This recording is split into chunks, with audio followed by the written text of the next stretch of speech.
ನಾವೆಲ್ಲ ಅಗ್ನಿಸಾಕ್ಷಿ ಸೀರಿಯಲ್ನ ನೋಡೇ ಇರ್ತೀವಲ್ವಾ, ಅದರಲ್ಲಿ ಮುರುಘಾ ಕ್ಯಾರೆಕ್ಟರ್ ನಮಗೆಲ್ಲ ಈಗಲೂ ಕೂಡ ಕಣ್ಮುಂದೆ ಬಂದಂಗಿರುತ್ತೆ. ಈಗ ಅವರು ವಿಲನ್ ಅಲ್ಲ, ಕನ್ನಡ ಇಂಡಸ್ಟ್ರಿಗೆ ನಾಯಕನಾಗಿ ಎಂಟ್ರಿ ಕೊಟ್ಟಿದ್ದಾರೆ. ಕೊಡೆ ಮುರುಘಾ ಸಿನಿಮಾ ಮೂಲಕ ಈಗಾಗಲೇ ನಾಯಕ ಆಗಿ ಮಿಂಚ್ತಿದ್ದಾರೆ. ಈಗ ಮುರುಘಾ ಸನ್ ಆಫ್ ಕಾನೂನು ಎಂಬ ಸಿನಿಮಾದಲ್ಲಿ ಹೇಗೆ ಲಾಯರ್ ಆಗಿ ಎಲ್ಲರನ್ನ ಕಾಡ್ತಾರೆ, ಸಿನಿಮಾ ಅದ್ಭುತವಾಗಿ ಯಶಸ್ಸನ್ನ ಕಾಣ್ತಾ ಇದೆ. ಇವತ್ತು ಅವ್ರು ನಮ್ಮ ಜೊತೆ ಇದ್ದಾರೆ. ಅವರು ನಾಯಕ ಆಗೋಕೆ ಏನ್ ಕಾರಣ ಅದೆಲ್ಲ ಕೇಳೋಣ. ಸರ್, ವಿಲನ್ ಆಗಿ ಈಗ ಫುಲ್ಲು ಹೀರೋ ಆಗಿ ಮಿಂಚ್ತಾ ಇದ್ದೀರಾ, ಹೇಗನ್ನಿಸ್ತಾ ಇದೆ ಸರ್? ಭಾಳ ಖುಷಿ ಆಗ್ತಾ ಇದೆ. ಎರಡನೇ ಸಿನಿಮಾ ಇದು ನಂದು. ಮೊದಲನೇ ಸಿನಿಮಾ ಕೊಡೆ ಮುರುಘಾ, ಈಗ ಎರಡನೇ ಸಿನಿಮಾ ಮುರುಘಾ ಸನ್ ಆಫ್ ಕಾನೂನಾಗಿ ತೆರೆ ಕಂಡಿದೆ. ಈಗ ಥಿಯೇಟ್ರಲ್ಲಿ ಕೂತಿ ನೋಡ್ತಾ ಇದ್ದೆ, ನೀವು ಕರ್ಕೊಂಡು ಈಚೆ ಬಂದಿದ್ದೀರಾ, ಭಾಳ ಖುಷಿ ಆಗ್ತಾ ಇದೆ. ಎಲ್ಲ ನನ್ನ ಅಣ್ಣ ತಮ್ಮಂದ್ರು ಅಕ್ಕ ತಂಗಿರು ವಿಜಿಲ್ಗಳು ಹಾಕ್ಕೊಂಡು ಕೇಕೆಗಳು ಹಾಕ್ಕೊಂಡು ನಕ್ಕೊಂಡು ತುಂಬ ಎಂಜಾಯ್ ಮಾಡ್ಕೊಂಡು ಸಿನಿಮಾ ನೋಡ್ತಾ ಇದ್ದಾರೆ. ಅದರಲ್ಲಿ ನನಗೆ ದುಡ್ಡು ಬರುತ್ತೋ ಹೋಗುತ್ತೋ ಗೊತ್ತಿಲ್ಲ, ಆ ಸಿಳ್ಳೆ ಆ ಕೇಕೆ ಭಾಳ ಖುಷಿ ಅನಿಸ್ತದೆ ನನಗೆ. ತುಂಬ ನನಗೆ ಏನೋ ಒಂದು ಸಾಧನೆ ಮಾಡ್ದಂಗೆ, ಏನೋ ನನಗೂ ಒಂದು ಕಲಾವಿದ ಒಂದು ಅವಕಾಶ ಕೊಟ್ಟಿದ್ದಾರೆ. ಇಡೀ ಕರ್ನಾಟಕ ಜನ ಒಂದು ಪ್ರೀತಿ ತೋರಿಸಿದ್ದಾರೆ. ಭಾಳ ಖುಷಿ ಆಗ್ತಾ ಇದೆಮ್ಮ. ಏನ್ ಸರ್, ಸಿಕ್ಕಾಪಟ್ಟೆ ಫೈಟ್ ಎಲ್ಲ ಸಖತ್ತಾಗಿ ಮಾಡಿದ್ದೀರಾ. ಫ್ಯಾನ್ಸ್ ನಿಮ್ ಫೈಟ್ ನೋಡಿನೇ ಶಿಳ್ಳೆ ಹೊಡಿತಾ ಇದ್ದಾರೆ, ಹೆಂಗೆ ಸರ್ ಅದೆಲ್ಲ? Fight thriller Manju master 3 fight ಮಾಡಿದ್ದಾರೆ, ಕೌರ್ ವೆಂಕಟೇಶ್ ಮಾಸ್ಟ್ರು 3 ಫೈಟ್. ಮಾಸ್ಟರ್ಗಳಿಗೆ ಫೈಟ್ ಇಟ್ಟಿದ್ದೀನಿ. ಅವರು ಒಬ್ರಿಗಿನ್ನೊಬ್ರು ಚೆನ್ನಾಗಿ ನಾನು ಚೆನ್ನಾಗಿ ಮಾಡಿದ್ದಾರೆ. ಆ ಕ್ರೆಡಿಟ್ ಅವ್ರಿಗೆ ಹೋಗ್ಬೇಕು, ನನ್ನ ಕೈಲಿ ಮಾಡಿಸಿದ್ದಾರೆ. ನೀವೇನಾದ್ರೂ ಈ ಫೈಟ್ಗೆ ಈ ಮುಂಚೆ ಏನಾದ್ರು ಪ್ರಾಕ್ಟೀಸು ಆ ಥರದ್ದೆಲ್ಲ ಮಾಡಿದ್ರೆ? ಯಾಕಂದ್ರೆ ಈ ಮುಂಚೆ ಕೂಡ ಒಂದು ಸಿನಿಮಾದಲ್ಲಿ ಹೀರೋ ಆಗಿದ್ರಿ.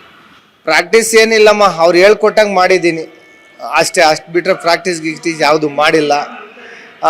ಇನ್ನೂ ನನ್ನ ಅಕ್ಕ ತಂಗಿನ ಅಣ್ಣ ತಮ್ಮಂದ್ರು ಬಂದು ಥಿಯೇಟ್ರಿಗೆ ನೋಡಿ ಅವ್ರು ಇನ್ನೂ ಬಂದಿದ್ದು ನಗ್ನಗ್ತಾ ಬೆನ್ ತಟ್ಟಿದ್ರೆ ಭಾಳ ಖುಷಿ ನನಗೆ. ಈ ಸಿನಿಮಾದಲ್ಲಿ ಹಾಡುಗಳು ಬೇರೆ ಜಾಸ್ತಿ ಇದಾವೆ, ಫುಲ್ ರೊಮ್ಯಾಂಟಿಕ್ ಮೂಡು, ರೊಮ್ಯಾನ್ಸ್ ಸಿಕ್ಕಾಪಟ್ಟೆ ಮಾಡಿದ್ದೀರಾ ಅನ್ನೋದು. ಇಲ್ಲ, ಹಾಡು ಯಾಕಂದರೆ ನನಗೆ ಇದರಲ್ಲಿ ಬಂದು ಈ ಸಿನಿಮಾದಲ್ಲಿ ಬಂದು ನನ್ನ ದೇವ್ರ ಅಪ್ಪು ಸಾರು ಒಂದು ಬ್ಲೆಸ್ಸಿಂಗ್ ಮಾಡಿದರು. ಯಾಕಂದರೆ ಟೈಟಲ್ ಲಾಂಚ್ ಮಾಡಿಕೊಟ್ಟಿದ್ರು. ನಿಲ್ಲಿಸ್ಬಿಟ್ಟಿದ್ದೆ, ಅದು ಟೈಟಲ್ ಲಾಂಚ್ ಮಾಡಿಕೊಟ್ಟು ಸಾರಿದ್ದಾಗ ನಿಲ್ಲಿಸ್ಬಿಟ್ಟಿದ್ದೆ. ಸರಿ, ಅವರಿಲ್ಲ ಅಂತ ಗೊತ್ತಾದ್ಮೇಲೆ ಸರಿ ಆ ಸಿನಿಮಾ ನಿಲ್ಬೇಡ್ದು, ಅವ್ರು ಆಶೀರ್ವಾದ ಮಾಡಿದ್ದಾರೆ ನನ್ನ ಈ ಮುರುಘಾ ಸನ್ ಆಫ್ ಕಾನೂನ್ಗೆ ಆಲ್ ದ ಬೆಸ್ಟ್ ಹೇಳಿದ್ದಾರೆ ಟೈಟಲ್ ಲಾಂಚ್ ಮಾಡಿ. ಅದಕ್ಕೋಸ್ಕರ ಬಿಡಬೇಡ್ದಂದೇಳಿ ಮನೆ ಮಾರಿ ಈ ಸಿನಿಮಾ ಮಾಡಿದ್ದೀನಿ. ಯಾಕಂದರೆ ಅವ್ರ ಆಶೀರ್ವಾದ ಸದಾ ಇದೆ ಅಂದೇಳಿ. ಅದೇ ಥರ ಅವ್ರ ಆಶೀರ್ವಾದದಲ್ಲಿ ನಾನು ಇಡೀ ಕರ್ನಾಟಕದ ಜನ ಆಶೀರ್ವಾದದಲ್ಲಿ ನಮ್ಮ ವಿಷ್ಣು ಸಾರು ಒಂದು ಇದಿಟ್ಟು ಅವ್ರ ಆಶೀರ್ವಾದ ಇದೆ ಅಂತೇಳಿ ಡೈಲಾಗ್ ಇಟ್ಟಿದ್ದೀನಿ. ಅವ್ರಿಗೆ ಇದಕ್ಕೆ ನಾವು ಹಾರಾಗ್ಬಿಟ್ಟು ಬರೋದು. ಯಾಕಂದರೆ ನಾನು ರಾಜ್ಕುಮಾರ್ ಸಾರು, ವಿಷ್ಣು ಸಾರ್, ಶಂಕರಣ್ಣ ಸಾರು ಅಭಿಮಾನಿ. ಅದಕ್ಕೆಲ್ಲ ಮೆಷಿನ್ ನಮ್ಮ ಅಪ್ಪು ಸಾರು. ಅದಕ್ಕೋಸ್ಕರ ಈ ಸಿನಿಮಾನ ತುಂಬ ನಾನು ಇಷ್ಟಪಟ್ಟು ಕಷ್ಟಪಟ್ಟು ಮಾಡಿದ್ದೀನಿ. ನಮ್ಮ ಚಂದನ್ ಕುಮಾರ್ ಅವರು ಡಿಸ್ಟ್ರಿಬ್ಯೂಟ್ರು, ಅವರು ಹಲವಾರು ಥಿಯೇಟ್ರ್ಗಳು ಮಾಡಿ ಈಗ ರಿವ್ಯೂಸ್ ತೊಗೊಳ್ತಾ ಇದ್ದಾರೆ. ಭಾಳ ಖುಷಿ ಆಗ್ತಾ ಇದೆ ಅಮ್ಮ. ಸರ್, ಇದು ಅಪ್ಪು ಸರ್ ವಿಶ್ ಮಾಡಿದಂಥ ಲಾಸ್ಟ್ ಸಿನಿಮಾ. ಸೊ ಅವ್ರನ್ನ ಹೇಗೆ ನೆನ್ಪು ಮಾಡ್ಕೊಳ್ತೀರಾ? ಅವ್ರಿಗೋಸ್ಕರ ಇದು ಏನು ಡೆಡಿಕೇಟ್ ಮಾಡ್ತಿದ್ದೀರಾ ಸರ್ ನಿಮ್ಮ ಸಿನಿಮಾ ಮೂಲಕ? ಅಮ್ಮ, ನನ್ನ ಸಿನಿಮಾ ಮೂಲಕ ಏನು ಡೆಡಿಕೇಟ್ ಮಾಡ್ತೀನಿ ಅಂದರೆ, ಈ ಸಾಂಗ್ ಇಂಟ್ರೊಡಕ್ಷನ್ ಸಾಂಗು ಅಪ್ಪಣ್ಣ ಆಡಬೇಕಾಗಿತ್ತು. ಅವ್ರು ಏನಂದ್ರು ನಾನು ಮಾಡ್ಕೊಡ್ತೀನಿ ಹೋಗಪ್ಪಾಜಿ ಅಂದರು. ಅವ್ರು ನನ್ನ ಅಪ್ಪಾಜಿ ಅಂತ ಕರೀತಾರೆ. ನನ್ನ ಯಾವ ದೊಡ್ಡ ಮನುಷ್ಯ ಇಲ್ಲ, ಅಪ್ಪಾಜಿ ಹೋಗಪ್ಪಾಜಿ ಮಾಡ್ಕೊಡ್ತೀನಿ ಅಂದರು. ಸರಿ ಅಪ್ಪಾಜಿ ಅಂತ ಹೇಳ್ಬಿಟ್ಟು ಬಂದಿದ್ದೆ. ಅದೇನೋ ಹಣೆ ಬರ ನನಗಿಲ್ಲ ಅನಿಸುತ್ತೆ. ಅವರು ಆಶೀರ್ವಾದ ಮಾಡಿ ಟೈಟಲ್ನ ಬಿಡಬೇಡ್ದಂದೇಳಿ ಇದು ಮಾಡಿದ್ದೀನಿ. ಸರ್, ನೀವು ಹೀರೋ ಆಗೋದಕ್ಕೆ ಏನು ಇನ್ಸ್ಪಿರೇಷನ್ನು? ಹೇಗೆಲ್ಲ ನೀವು ಹೀರೋ ಆದಮೇಲೆ ಪ್ರಿಪ್ರೇಷನ್ನು ಅಥವಾ ಹೆಂಗಿತ್ತು ಸರ್ ಹೀರೋ ಆದಮೇಲೆ? ಅಮ್ಮ, ಇದು ನನಗೆ ಹೀರೋ ಆಗ್ಬೇಕಂದೇಳಿ ಆಸೆ ಇರಲಿಲ್ಲ. ನಾನು ಫಸ್ಟ್ ಪಿಕ್ಚರ್ ರಾಣಿ ಮಹಾರಾಣಿ ಎಲ್ಲರಿಗೂ ಹೇಳಿದ್ದೀನಿ. ಮನೆಯಿಂದ ದುಡ್ಡು ತೊಗೊಂಡು ಬಂದು ಮುಂಡಡ್ಡಿಪಳ್ಳ ಪ್ಯಾಲೇಸಲ್ಲಿ ಯಾರ ಕೈಗೂ ಕೊಟ್ಟು ಯಾಮಾರಿದ್ದೆ. ಅದು ಹೀರೋ ಆಗ್ಬೇಕಂದೇಳಿ ಕನ್ಸೇನು ನನಗೇನು ಇರಲಿಲ್ಲ. ಏನೋ ಒಂದು ಆಕ್ಟ್ ಮಾಡಬೇಕು, ತೆರೆ ಮೇಲೆ ಬರಬೇಕು, ಭಾಳ ಹುಚ್ಚಿತ್ತು ನನಗೆ, ಚಿಕ್ಕ ವಯಸ್ಸಲ್ಲೇ ಇತ್ತು.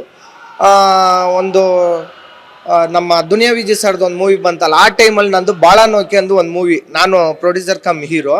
ಅದು ನಾನು ಭಾಳ ನೋಕೆ ರಿಲೀಸ್ ಆಗಿಲ್ಲ. ದುನಿಯಾ ಮೂವಿ ರಿಲೀಸ್ ಆಯಿತು ನಮ್ಮ ದುನಿಯಾ ವಿಜಯ್ ಸರು. ಅಲ್ಲಿಂದ ಏನೋ ನಮ್ಮ ಫ್ರೆಂಡ್ ಸರ್ಕಲೆಲ್ಲ ಏನು ಇವ್ನು ಹೀರೋ ಅಂತ ಎಲ್ಲೋ ಬೇರೆ ಪೋಸ್ಟರ್ ಹಾಕ್ಕೊಂಡು ಇದೆಯಾ ಅಂದೇಳಿ ಈ ಥರ ಇದ್ರು. ಅದು ತುಂಬ ಹೇಳ್ಸಿದ್ದಾರೆ, ಅದು ತುಂಬ ಇದೆ ಕತೆ. ತಿರ್ಗಿ ಹಂಗಿಂದ ಬಂದು ಸೀರಿಯಲ್ಗಳಲ್ಲಿ ಸ್ವಲ್ಪ ಅವಕಾಶ ಗಿಟ್ಟಿಸ್ಕೊಂಡೆ. ಒಂದು 60ನಿಂದ 63 ಸೀರಿಯಲ್ ಮಾಡಿದ್ದೀನಿ.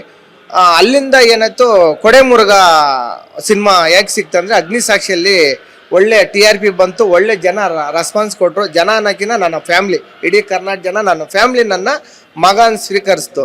ಅಲ್ಲಿಂದ ಏನಾಯಿತು, ಕೊಡೆ ಮುರುಘಾ ಆಯಿತು. ಕೊಡೆ ಮುರುಘಾ ಆದಮೇಲೆ ನಾನೇ ಯಾಕೆ ಒಂದು ಮಾಡಬಾರ್ದು, ಒಂದು ಪ್ರೊಡ್ಯೂಸ್ ಯಾಕೆ ಮಾಡಬಾರ್ದು ಅಂತೇಳಿ ASA ಪ್ರೊಡಕ್ಷನಲ್ಲಿ ನಾನೇ ಪ್ರೊಡ್ಯೂಸ್ ಮಾಡಿ ಇದರಲ್ಲಿ ಹಲವಾರು ಕಲಾವಿದರು ನೀವೇ ನೋಡಿದ್ದೀರ. ತಿಲ್ಲರ್ ಮಂಜು, ಶೋಭರಾಜ್ ಸರ್, ವಿನಯ್ ಪ್ರಸಾದ್ ಮೇಡಮು, ರಮೇಶ್ ಭಟ್ ಸರು, ಅಂಬುಜಾಕ್ಷಿ, ಗುರು ಹೆಗ್ಡೆ, ಚಿರೇಶ್ರೀ, ಮಮತಾ ರಾವತ್ತು, ಆನಿಕಾ, ಮಜಾಬಾದ್ದವ್ರೊಂದು 5 ಜನ ಇದ್ದಾರೆ, ಚಂದ್ರಪ್ರಭಾ, ಕಾರ್ತಿಕ, ಗೊಬ್ಬರ, ಇವರೆಲ್ಲ ಇದ್ದಾರೆ.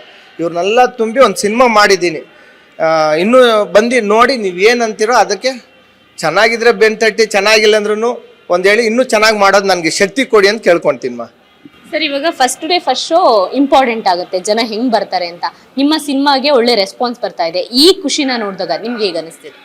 ಈ ಖುಷಿ ನೋಡ್ಬೇಕಂದ್ರೆ ನಪ್ಪು ಸರ್ ಇಲ್ವಲ್ಲ, ಅದೊಂದೇ ನನಗೆ ಫೀಲ್ ಆಗ್ತಾ ಇರೋದು. ತುಂಬ ದುಃಖ ಆಗುತ್ತೆ. ಅಪ್ಪು ಸರ್ ಇದ್ದಿದ್ರೆ ಫಸ್ಟ್ ಟೈಮ್ ಬೈಟ್ಸ್ ಕೊಡ್ತಾಯಿದ್ರು, ಬ್ಲೆಸ್ಸಿಂಗ್ ಮಾಡ್ತಾಯಿದ್ರು.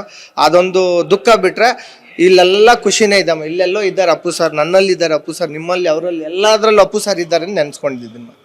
All the best sir. Thank you. ಇವತ್ತು ಥಿಯೇಟರ್ಗಳಲ್ಲಿ ಮುರುಘಾ ಸನ್ ಆಫ್ ಖಾನನು ಒಳ್ಳೆ ರೆಸ್ಪಾನ್ಸ್ನ ಪಡಿತಾ ಇದೆ. ಎಲ್ಲರೂ ಕೂಡ ಥಿಯೇಟ್ರಿಗೆ ಹೋಗಿ ಕನ್ನಡ ಸಿನಿಮಾಗಳನ್ನ ನೋಡಿ ಅಂತ ನಾವು ಕೂಡ ಹೇಳ್ತಾ ಇದೀವಿ. ಇದಿಷ್ಟು ಮುರುಘಾ ಕೃಷ್ಣ ಅವರ ಮಾತು. ಕ್ಯಾಮ್ರಾ ಪರ್ಸನ್ ಕೆಂಪೇಗೌಡ ಜೊತೆ ಸರೋಜಾ, ಈ ಸಂಜೆ ನ್ಯೂಸ್, ಬೆಂಗಳೂರು.